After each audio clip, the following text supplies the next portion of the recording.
네, 여러분 안녕하세요. 부영부재TV의 동생 전승배입니다. 오늘 제가 나와 있는 곳은 도산공원에 나와 있는데 최근에 이제 엄청난 건물이 거래가 됐다 그래서 이렇게 촬영을 하러 나왔습니다. 건물을 보면서 제가 설명을 드리도록 할 테니까 바로 보러 가시죠.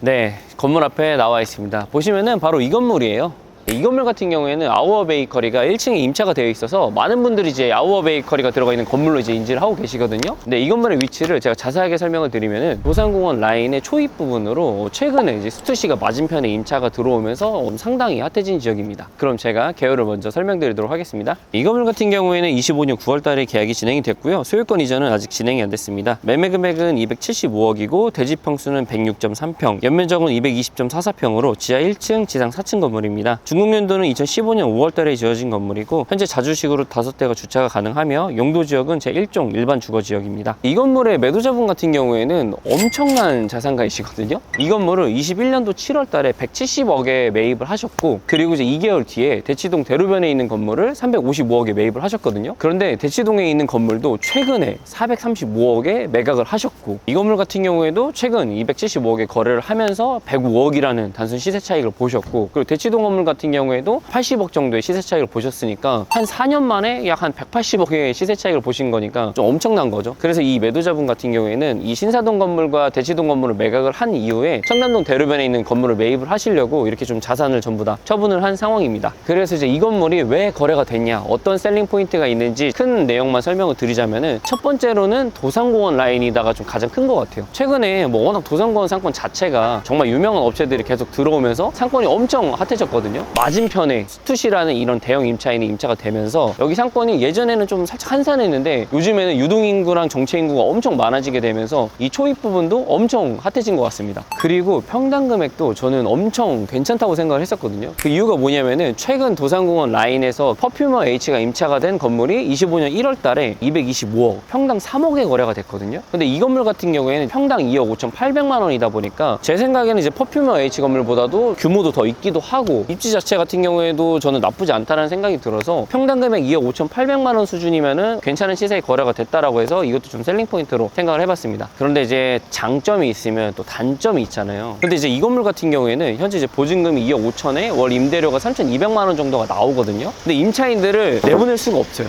오래된 임차인들을 그렇게 많지가 않기 때문에, 많이 오래돼야 한 5, 6년 정도밖에 안 됐을 거예요. 근데 지금 상가 임대차 보호법이 10년이다 보니까 명도를 할 수 없는 게 좀 가장 큰 단점인데, 최근 여기 주변에 임대 현황을 보면은 스투시 매장, 여기 같은 경우에도 기존 이제 차홍이라는 이제 임차인이 있다가 그 다음에 이 스투시로 변경이 된 거거든요. 그런데 이 스투시 매장이 들어오기 전에 이 건물에 임대를 내놨었던 임대료가 7천만 원이었어요. 그리고 주변에 최근에 이제 알로유가 들어온 것도 월 임대료가 1억 8천 수준이고, 저기 런던 베이글 라인의 아디다스 같은 경우에도 월 임대료가 1억 2천이잖아요. 그래서 여기 도산공원 라인이나 런던 베이글 라인 같은 경우에는 기본 월 임대료가 거의 1억이라고 보시면 돼요. 1억에서 1억 5천 사이 정도 되니까. 전 이 건물 같은 경우에도 면적이 한 220평 정도 되다 보니까 충분히 1억 이상을 받을 수 있을 거라고 생각이 들거든요. 근데 이제 임대 개편이 당장 안 되다 보니 수익률이 매매 금액을 계산해 보면 한 1.4% 정도 수준밖에 안 되다 보니 대출 이자도 감당이 하기가 어렵다. 그래서 저 이 부분이 좀 큰 단점으로 한번 꼽아봤습니다. 그리고 또 한 가지 단점을 많은 분들이 꼽아주신 게 있다면은, 여기 용도 지역이 제1종 일반 주거 지역이에요. 1종 일반 주거 지역 같은 경우에는 용적률이 이제 150%밖에 안 되다 보니까 그 부분은 좀 큰 단점으로 보시는 분들도 있기는 한데, 그런데 이제 제가 봐도 이제 건물 규모가 용적률 인센티브를 받지 않은 상태에서 연면적이 220평 정도가 나오다 보니까 저는 그 부분은 크게 단점은 아니지 않을까라는 생각이 들긴 합니다.